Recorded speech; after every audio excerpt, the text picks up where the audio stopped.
అభివృద్ధిలో ఏపీ తెలంగాణకు పోటీయే కాదన్న కేసీఆర్ వ్యాఖ్యలపై చంద్రబాబు స్పందించారు. కేసీఆర్ మాటలు తనను చాలా బాధపెట్టాయన్నారు. 1995కు ముందు తర్వాత హైదరాబాద్ ఎలా ఉందో పరిశీలిస్తే ఎవరు అభివృద్ధి చేశారో తెలుస్తోందన్నారు. ఏపీ ప్రజల ప్రమేయం లేకుండానే విభజన చేశారన్న చంద్రబాబు అందరితో మాట్లాడి న్యాయం చేయాలంటే పట్టించుకోలేదన్నారు. విభజనతో ఏపీకి అన్యాయం జరిగిందనే మాట అంతా చెబుతున్నారు. కానీ న్యాయం చేయమంటే మాత్రం ఆలస్యం చేస్తున్నారని ఆవేదన చెందారు. నీతి ఆయోగ్ వైస్ చైర్మన్ రాజీవ్ కుమార్ వ్యాఖ్యలపైన చంద్రబాబు అభ్యంతరం వ్యక్తం చేశారు. హైదరాబాద్లో స్థిరపడిన ఏపీ వాసులు సొంత రాష్ట్రానికి వస్తే ఏపీకి డోకా ఉండదని రాజీవ్ కుమార్ అన్నారు. అయితే హైదరాబాద్ ఉమ్మడి రాజధాని కాబట్టే అక్కడున్నారని, రమ్మనడం సరికాదని బాబు అన్నారు.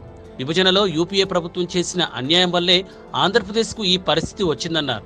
దక్షిణాది రాష్ట్రాల్లో తలసరి ఆదాయంలో అట్టడుగున ఉన్నామని, ఇంకా 35,000 ఆదాయం పెరిగితేనే పొరుగు రాష్ట్రాలతో సమాన స్థాయికి చేరుకోగలమని పేర్కొన్నారు.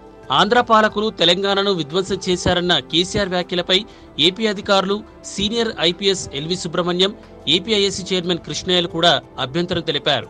ఇంతకీ కేసీఆర్ ఏమన్నారంటే, తెలంగాణతో ఆంధ్రప్రదేశ్ ఏమాత్రం పోటీ పడలేదని అన్నారు.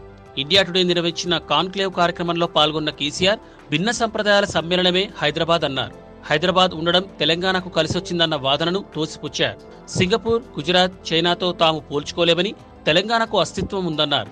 విభజనకు ముందు హైదరాబాద్లో విధ్వంసం చాలా జరిగిందని, దేశంలో మిగిలిన నగరాలు కళ్లు తెరవకముందే హైదరాబాద్లో అధునాతన సదుపాయాలుండేవని కేసీఆర్ వివరించారు. అందుకే తెలంగాణను ఆంధ్రప్రదేశ్తో పోల్చవద్దని అన్నారు.